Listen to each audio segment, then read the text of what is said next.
From AccuWeather.com, this is AccuWeather Daily, a brief host-read article. It's weather news in a nutshell. So that heat dome that roasted and sweltered more than 100 million people on a daily basis during the month of July in the eastern U.S. has broken down. However, a new heat dome is already building in the western half of the country and may not only bring the highest temperatures of the summer, but could also boost wildfire potential and dangerous, erratic wildfire behavior in parts of that region. AccuWeather meteorologists are warning that in the week ahead, high pressure will build at most levels of the atmosphere over the interior Southwest. Now, when that happens, the sinking air not only tends to make it difficult to rain, but the atmosphere tends to heat up a bit more day after day as the ground dries out even more. Temperatures will well exceed 100 degrees over much of the desert region for the first full week of August, with a number of locations such as Phoenix, Las Vegas, and Palm Springs topping 110 degrees for multiple days. Temperatures will be far less extreme along the Interstate 5 corridor compared to farther inland in the week ahead. While it may seem fitting for the time of year, temperatures will challenge daily record highs in multiple locations as the heat wave peaks from mid to late week. Temperatures will come within a few degrees of summer highs with the latest heat dome. A similar but more brief setup in mid-June set the high temperature mark for the year so far in many areas. Now, people are urged to avoid strenuous activity during the midday and afternoon hours when the sun and heat are most intense. Proper hydration is essential, and experts advise people to avoid excessive alcohol and caffeine consumption, which can expedite dehydration. While storms will frequent the zone from Montana and the Dakotas to northern Texas into much of the week ahead, thunderstorms will be hard to come by west of the Rockies and south of Idaho. AccuWeather meteorologist Alex Dufus said that recent heat and dry conditions have led to worsening drought across the southwestern U.S. That alone has helped set the stage for some large fires in the region already this summer. On Thursday, Utah Governor Spencer Cox issued a state of emergency in response to escalating wildfires across the state. The situation is about to get much worse given the anticipated heat buildup and another factor this week: a slow-moving storm at the level in the atmosphere where jets cruise at will crawl across the northwest states through midweek.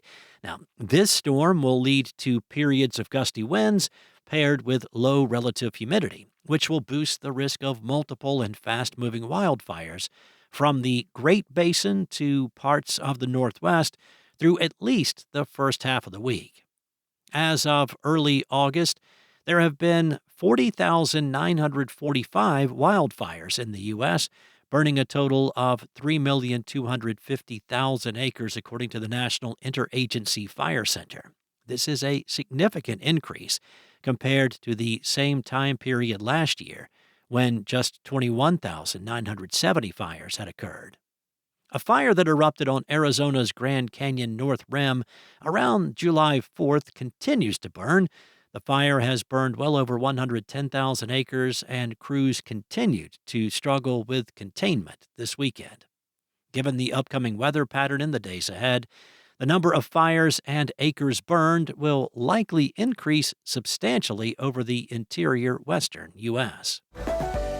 Have you noticed more fireflies lighting up your yard this summer? Well, if you have, you're not alone. From the Midwest to the East Coast, many people are seeing more flashes than usual this summer, and the weather is playing a big role.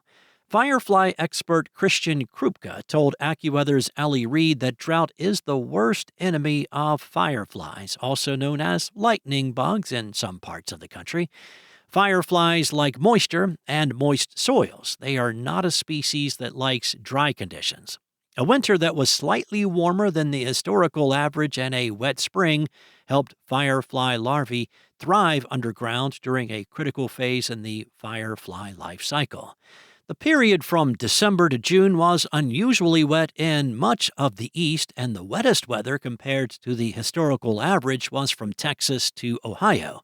Parts of Pennsylvania and Illinois are reporting big concentrations of fireflies this summer. Cities like Washington, D.C. and New York City have also had more firefly activity, which is a bit surprising because, habitat loss and light pollution have been listed as contributing to their demise for years. Now, it's not clear why, but most residents of the western U.S. call these bugs fireflies, while people in the Midwest and the Southeast say lightning bugs.